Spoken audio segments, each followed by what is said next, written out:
Então, os cálculos estequiométricos basicamente nos referem como que uma reação química ela irá ocorrer.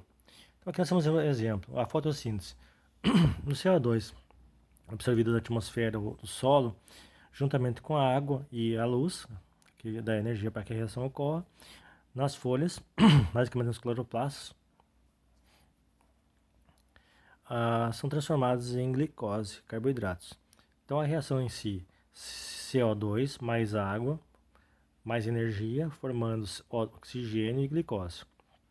Esse processo de fotossíntese, então, balanceando a equação, 6CO2 mais 6H2O formam 6 oxigênios mais uma molécula de glicose, C6H12O6.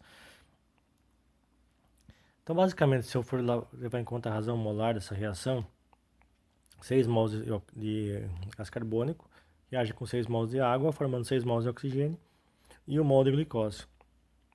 Em modo geral, eu posso colocar 6 vezes 44, que é a massa do CO2,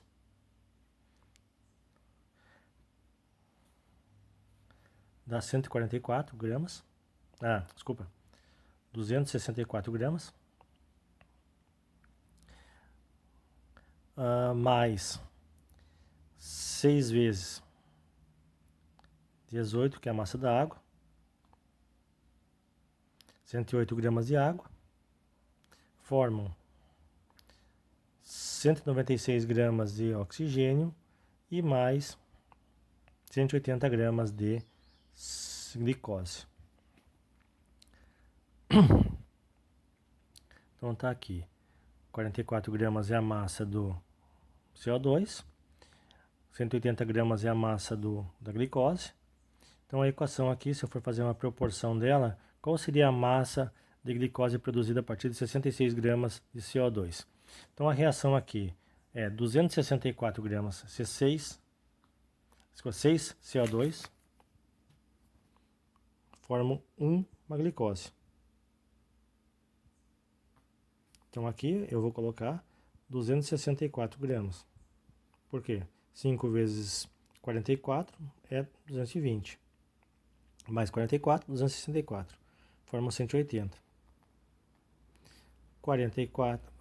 66 gramas formam X. Esse X equivale então a 45 gramas de glicose. Então, basicamente, se eu montar a equação e botar a proporção entre os elementos que eu tenho a massa e o elemento que eu quero saber, eu consigo então ter a proporção.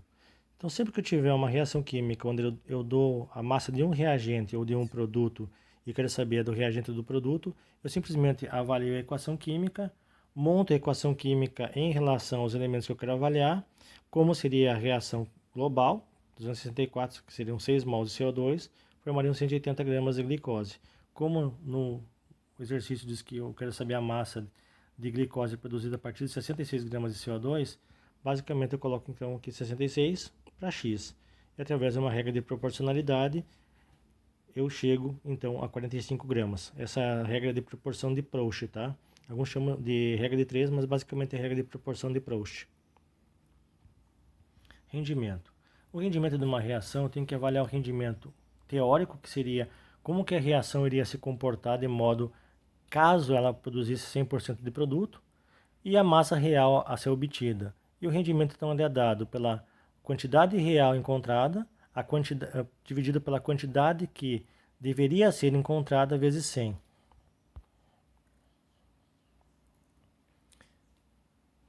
Reagente limitante. Um pouquinho vou botar exemplos para vocês, tá? Reagente limitante é o reagente que garante que a reação ocorra e ele vai sobrar. Por exemplo, tem 8 carros, cada carro equivale mais ou menos, então, levando em conta apenas os pneus rodando, 8 carros equivaleria a 32 pneus. Se eu tiver 48 pneus, eu vou ter então 8 carros com pneu e sobrariam 16 pneus de step. Então, sempre que uma reação química tem reagente em excesso, eu devo calcular a reação química levando em conta apenas o reagente limitante. Por quê? O reagente em excesso ele é utilizado para garantir que a reação química aconteça, e o reagente limitante é aquele reagente normalmente de alto valor agregado ou que é, de certa forma, tóxico. Então eu coloco um excesso, por exemplo, eu quero que a reação aconteça completamente, então eu vou botar o carvão, o carbono para queimar, para virar CO2. Então, para que isso aconteça, eu tenho que fornecer excesso de oxigênio. Se eu fornecer excesso de oxigênio, eu garanto que todo o carbono presente na reação ele vai se transformar em CO2. Então, o carbono é o agente limitante e o oxigênio em excesso. Aqui, então, um exemplo. Calcular a massa de óxido cúprico obtida a partir de 2,54 gramas de cobre metálico. Então, a reação aqui, basicamente, é Cu mais 1,5 de O2. Por que cúprico? Porque o cuproso, a reação forma CuO2. É o óxido cúprico, onde o cobre ele pode ser mais 2 ou mais 1. Aqui no caso, o cúprico é CuO2, certo? E o cuproso é... desculpe. O cúprico é CuO e o cuproso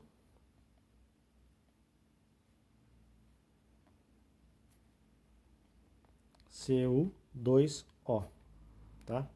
Então esse aqui é o óxido cúprico. Então a reação global, 63,5 gramas de óxido de cobre reagiriam com 16 gramas de oxigênio, formando 79,5 gramas de óxido cúprico. Então a reação aqui está dizendo que eu vou usar 2,54 gramas de cobre. Então aqui eu vou ter que fazer a relação. 2,54 vezes 16 divididos por 63. Vamos montando a equação. 63,5x 2,54 vezes 16. X é igual, você vai calcular aqui, então quanto que seria o x?